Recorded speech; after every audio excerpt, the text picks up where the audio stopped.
Senior وکلا، لا افسران اور عدالتی افسران و عملے کے علاوہ ججز کی فیملی نے شرکت کی۔ 3 نئے ججز آنے کے بعد سپریم کورٹ میں ججز کی کل تعداد 15 ہو گئی۔ سپریم کورٹ میں تاحال مزید 2 ججز کی نشستیں خالی ہیں۔ جسٹس عامر فاروق نے آج چیف جسٹس اسلام آباد ہائی کورٹ کا حلف اٹھا لیا ہے۔ ایوان صدر میں صدر مملکت ڈاکٹر عارف علوی نے جسٹس عامر فاروق سے حلف لیا۔ واضح رہے کہ صدر مملکت ڈاکٹر عارف علوی نے کچھ دن قبل ہی اعلیٰ عدلیہ میں ججز کی تعیناتی کی منظوری دی تھی۔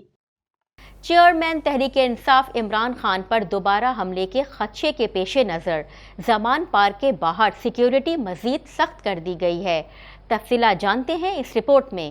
پنجاب حکومت نے پی ٹی آئی کے سربراہ عمران خان پر قاتلانہ حملے اور وزیر آباد پولیس کی جانب سے مقدمے میں ایف آئی آر کے اندراج کی تحقیقات کے لیے بنائی گئی 5 رکنی مشترکہ تحقیقاتی ٹیم کی 24 گھنٹے کے اندر ہی تشکیل نو کر دی، جبکہ دوسری جانب چیئرمین تحریک انصاف عمران خان پر دوبارہ حملے کے خدشے کے پیش نظر زمان پارک کے باہر سیکیورٹی مزید سخت کر دی گئی۔ واضح رہے کہ گزشتہ روز ہی پنجاب حکومت نے عمران خان پر قاتلانہ حملے اور وزیر آباد پولیس کی جانب سے مقدمے میں ایف آئی آر کے اندراج کی تحقیقات کے لیے 5 رکنی جے آئی ٹی تشکیل دے دی تھی۔ محکمہ داخلہ کی جانب سے بنائی گئی نئی جے آئی ٹی کی سربراہی ڈی آر پی اور ڈیرہ غازی خان سید خرم علی کریں گے، جبکہ اس سے قبل بنائی گئی کمیٹی کے سربراہ D I G establishment 2 C P O Lahore Tariq Rustam Chauhan تھے۔ اثر نو تشکیل جے آئی ٹی میں D I G establishment Tariq Rustam Chauhan, ڈیرہ investigation Punjab member Syed Khurram Ali, A I G monitoring Ehsan Ullah Chauhan, S P Potohar division Rawalpindi Malik Tariq Mehboob اور S P C T D Lahore Naseeb Ullah Khan شامل ہیں۔ وزیر آباد سانحے کی تحقیقات کے لیے قائم نئی جے آئی ٹی کا تشکیل کا نیا نوٹیفیکیشن بھی جاری کر دیا گیا ہے۔ نوٹیفیکیشن کے مطابق ان عہدیداروں کے علاوہ جے آئی ٹی کسی اور سرکاری افسر کو بھی ممبر کے طور پر کمیٹی میں شامل کر سکتی ہے۔ تحریک انصاف کے چیئرمین عمران خان کی رہائش گاہ زمان پارک کے باہر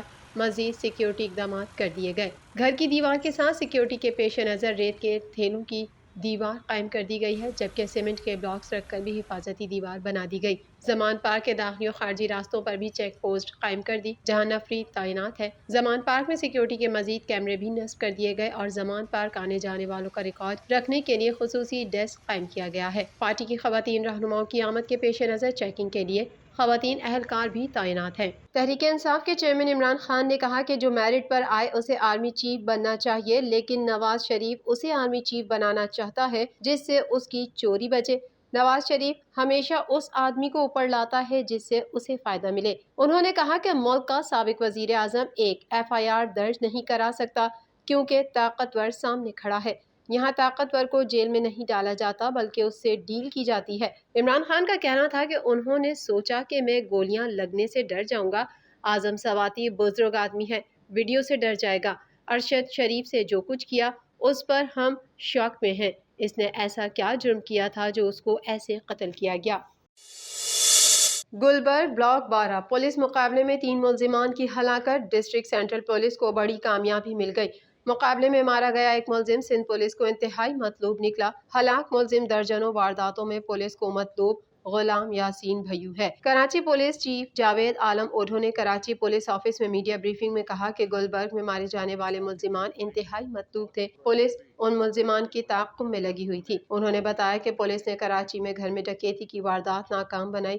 اس موقع پر گاڑی میں موجود ملزم ڈرائیور فرار ہو گیا۔ گھر والے افراد جنہیں یرغمال بنائے رکھا تھا ان پر پولیس نے آنچ آنے نہیں دی۔ جو اہلکار مقابلے میں شامل تھے ان کے لیے 5 لاکھ کا انعام دیا جائے گا۔ مقابلے میں مارے گئے ملزم کو بابا چور کراچی کہا جائے تو کم نہیں ہوگا۔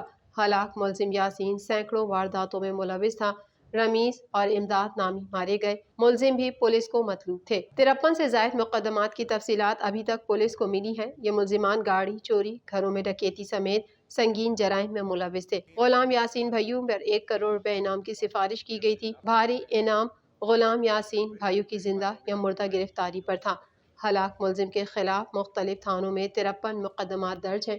ملزم کے خلاف کار لفٹنگ، اسنیچنگ، ڈکیتی، پولیس مقابلوں کے مقدمات تھے۔ ملزم کے خلاف دہشت گردی، فراڈ، غیر قانونی اسلحے کے مقدمات بھی تھے۔ ہلاک ملزم کے خلاف سندھ بھر میں مقدمات درج تھے۔ گلشن اقبال میں 9، شارع فیصل میں 8، عزیز بھٹی میں 8 مقدمات درج تھے۔ گلستان جوہر میں 6، سچل میں 4، بہادرآباد میں 3 مقدمات درج تھے۔ ملزم کے خلاف سکھر اے سیکشن میں 2، سوراب گوٹ میں 2 مقدمات درج تھے۔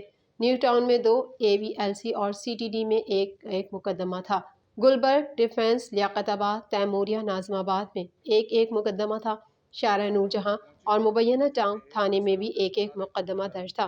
ملزمان گلبرگ میں ڈکیتی کے دوران پولیس مقابلے میں مارا گیا. مقابلے میں غلام یاسین بھیو کے مزید 2 ساتھی بھی مارے گئے. ملزمان نے خاتون اور مرد کو بھی یرغمال بنایا ہوا تھا. ابھی تک جو پرچے ہمیں ملے ہیں 53 سے زیادہ FIRs مختلف، جس میں گاڑیوں کی سنیچنگ، گھروں میں ڈکیتیاں، قتل، پولیس کے ساتھ انکاؤنٹرز اور دوسری ایسی بہت سی جو وارداتیں ہیں اس میں یہ پائے گئے تھے. ان کے لیے 1 کروڑ کا ریکمنڈیشن بھی تھی اور وہ بدقسمتی ہے کہ وہ ٹائملی اپروو نہیں ہوا. لیکن میرے خیال میں ہماری ٹیم کے لیے، کراچی پولیس کے لیے یہ اعزاز ہی کافی ہے کہ اتنے بڑے گینگ کو اور بغیر کسی شہری کو نقصان پہنچائے ہم نے نیوٹرلائز کیا.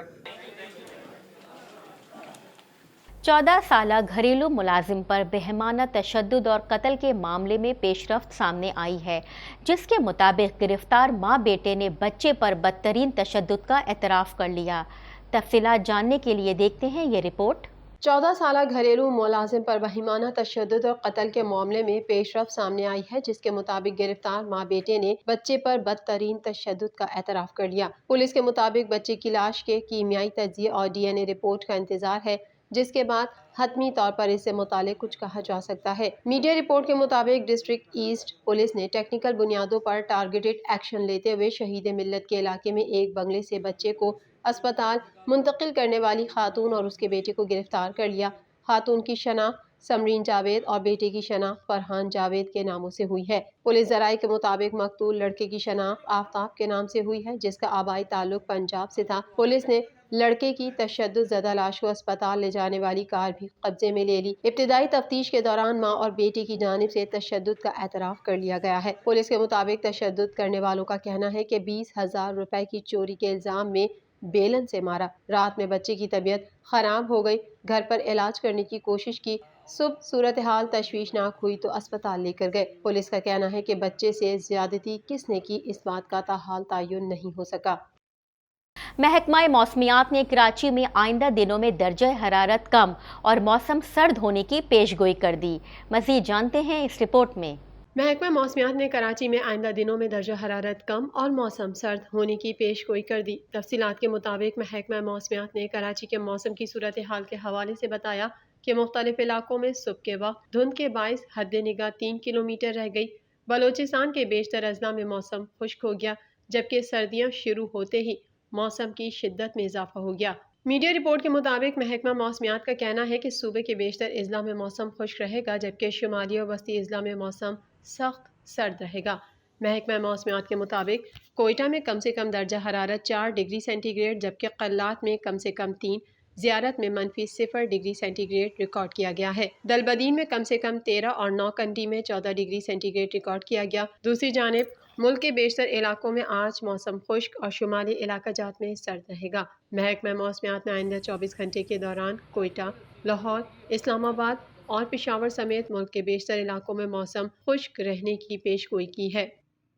T20 ورلڈ کپ کے فائنل سے قبل قومی ٹیم نے میلبرن کرکٹ گراؤنڈ میں پریکٹس سیشن میں حصہ لیا.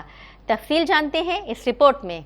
T20 ورلڈ کپ کے فائنل سے قبل قومی ٹیم نے میلبورن کرکٹ گراؤنڈ پر پریکٹس سیشن میں حصہ لیا. پاکستان کرکٹ بورڈ کے جاری کردہ اعلامیے میں کہا گیا ہے کہ میگا ایونٹ کے فائنل سے قبل قومی ٹیم نے آج آپشنل ٹریننگ سیشن میں حصہ لیا، تاہم لیگ اسپنر شاداب خان نے شرکت نہیں کی. نیٹ سیشن سے قبل چیئرمین PCB رمیز راجہ نے بھی قومی کھلاڑیوں سے ملاقات کی اور کرکٹرز کا حوصلہ بڑھایا. دوسری جانب گزشتہ روز انگلینڈ کے ہاتھوں 10 وکٹوں کی شکست کے ساتھ ہی بھارت ٹورنامنٹ سے باہر ہو گیا ہے. میگا ایونٹ کے فائنل میں پاکستان اور انگلینڈ کی ٹیمیں اتوار کے روز فائنل میں ٹکرائیں گی. واضح رہے کہ ICC T20 ورلڈ کپ کا فائنل بارش سے 95% متاثر ہونے کا بھی امکان ہے.